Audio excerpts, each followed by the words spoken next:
Here we have the Fendt 828 Profi Plus, equipped with Fendt Guide RTK for running on controlled traffic trim lines. And we have equipped this tractor with the Fendt VarioGrip technology. Next to me I have Nørremark, specialist in soil compaction here. And today we're going to discuss how tire inflation actually affects the soil compaction. So welcome, Michael. Thank you very much. And one thing that wonders me is that how does the tire pressure impact the yield? Can you elaborate a bit on this topic here?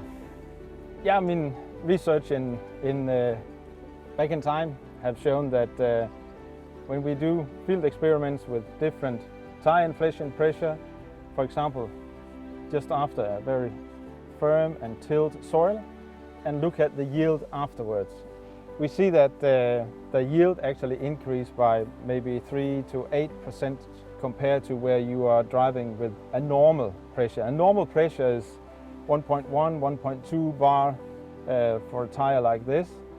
But if we go down to 0.5, 0.6, that is where we see the yield increase. Okay, that's interesting, because right now and right today we actually have the Fendt VarioGrip, which is a technology that enables the tractor driver to inflate and deflate the tire pressure.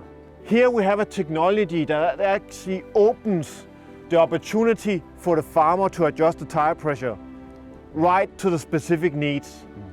So instead of working, as you say, in general as a compromise between roading and infield tire pressure, we actually have the ability to inflate for the road and deflate actually below what an average would be within the field. Yeah, I mean, there is a thumb of rule in this topic, and we usually say that if we are looking at 50 centimeters depth, a tire like this should not press the soil more than 0.5 bar in this 50 centimeter. The thing is that if we increase the inflation pressure in a tire like this to, let's say, 1.1, 1.2, there is a risk, depending on the soil moisture, of course, and the soil texture. Everything is, of course, a very complex system here, but the research and measurements have shown that if we go below 50 centimeters and above these 0.5 bar,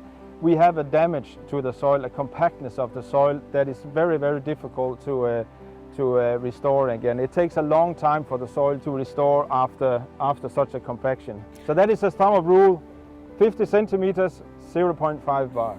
Of course, the best thing would be not disturbing the soil, just leaving the soil unpacked or untrafficked.